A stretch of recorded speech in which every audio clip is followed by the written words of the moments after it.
All right, welcome back. What if I told you there's a hidden operating system running our entire reality? A cosmic pulse that governs literally everything from the stars way up there to the very beat of your own heart.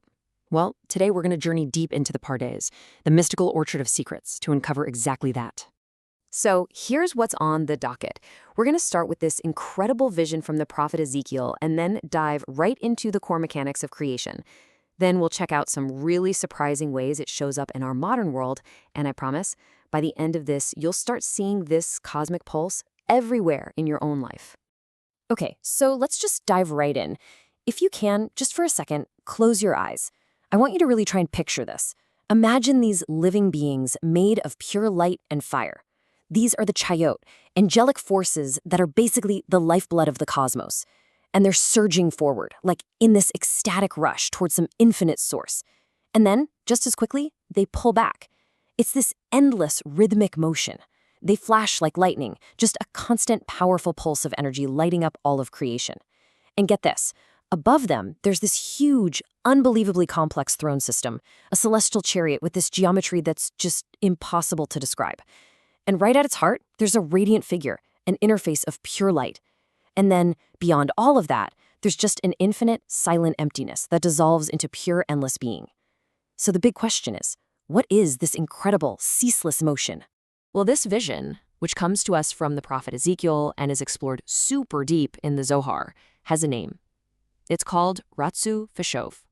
That literally means running and returning. And honestly, this is the first key we need to unlock this whole thing. So you got to understand, this isn't just random movement. It's like the universe is breathing. There's this constant surge to merge with the source, that's the Ratsu, followed by this necessary return to keep the world existing as we know it, that's the Shove. This dynamic tension is literally what holds reality together. Think about it. Without the running, the Ratsu, creation would just be static, dead matter. But without the returning, the shove, everything would just dissolve back into the infinite. It couldn't hold its shape. It's the ultimate balancing act. Which leads to the next question, right? If this is some kind of cosmic dance, who or what is the choreographer? Well, this incredible pulse, it isn't chaotic. It just can't be. There has to be a regulator, a governor, some kind of interface that stands right in between that boundless, incomprehensible source and our structured, finite reality. And guess what? This interface has a name: Metatron. Now, this is a huge concept, I get it. An angel that's acting as a cosmic bridge? A celestial administrator? So how can we even begin to wrap our heads around something like that? Okay, let's try something. Let's translate this ancient, mystical idea into a modern tech framework that we can all understand. I want you to imagine all of reality as a massive, impossibly complex computer system.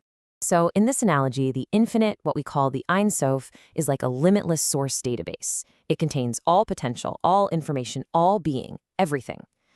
Now, Ratsu V'Shov, that pulse, that's the constant pinging, right? It's the request and response loop between the server and the client, constantly checking in and pulling data. And Metatron, Metatron is the central API, the application programming interface. He's the one who translates the infinite raw data from the source into the structured, accessible, and stable outputs that make up our reality. He's building the user interface that we experience as life. Okay, so here's the crucial point. We've got a system and we've got an operator. So now we can go even deeper, right into the engine itself. Because this pulse, this Ratsu V'Shov, it isn't just about cosmic energy. No, it connects directly to the very mechanics of consciousness and thought. So this shows us that the Chayot, the actual engines of this whole pulse, they have a dual nature. They are both revealed and concealed. And this perfectly mirrors the nature of what's called divine thought. See, there's the kind of thought we can actually grasp and understand. That's the revealed level, or Chayot Kalyan. But then there's the source of that thought, that hidden flash of pure inspiration that's just beyond our reach. That's the concealed level, or Chayot Satimin. So the pulse of Ratsu V'Shov acts like a protective mechanism. It allows our own consciousness to just barely touch that hidden source without being totally overwhelmed and fried. The ancient texts, like the Sefer Yetzirah, they actually warn us about this. They're saying this isn't just some abstract cosmic process. It's an instruction manual for our own minds. When our consciousness runs, that's the Ratsu, to try and grasp the infinite, to chase a thought all the way back to its ultimate source, it has to immediately return, the Shov, back to its place, back to its stable container. It's a built-in safety protocol that stops our minds from being shattered by a revelation that we just can't process yet. So that begs the question, right? Where does this incredible structure, this ultimate fail-safe for reality and for consciousness, where does it come from? Well, it all begins and ends in a single, primal point of unity, the source code of the entire pulse. And that source code is the letter Aleph, the very first letter of the Hebrew alphabet.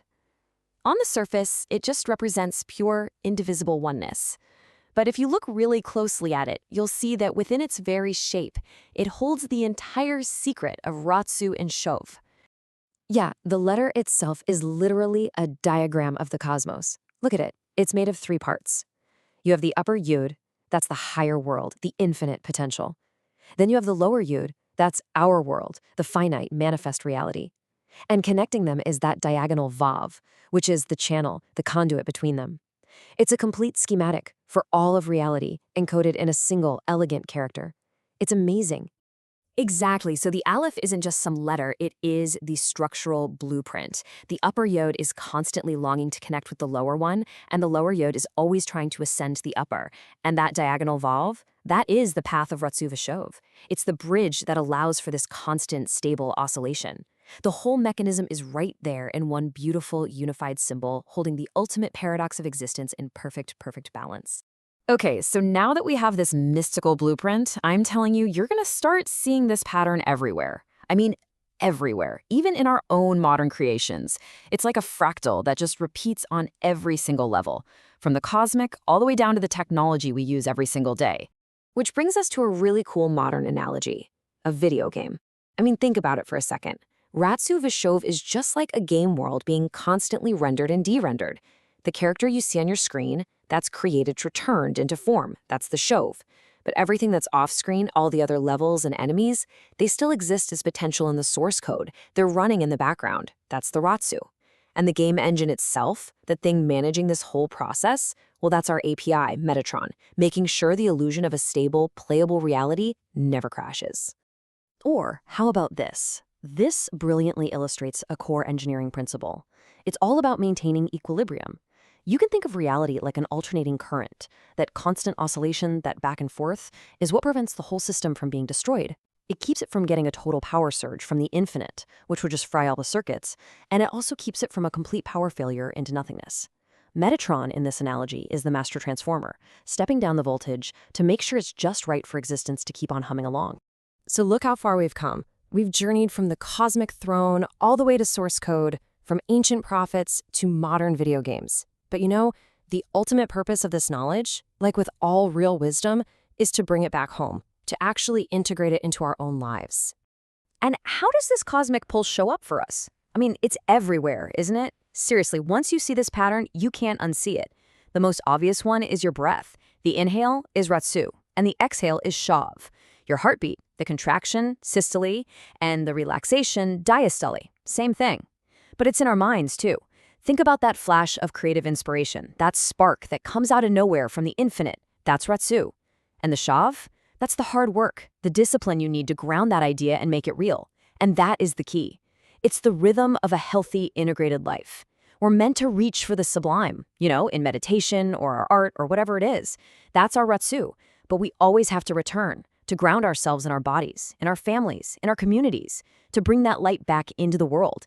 That is the Shov. That's how we grow without burning out. That is how we live in the flow. Thank you for joining us for this complete journey through the Pardes. We really hope these ancient truths help you and your family improve your own dimensions this week.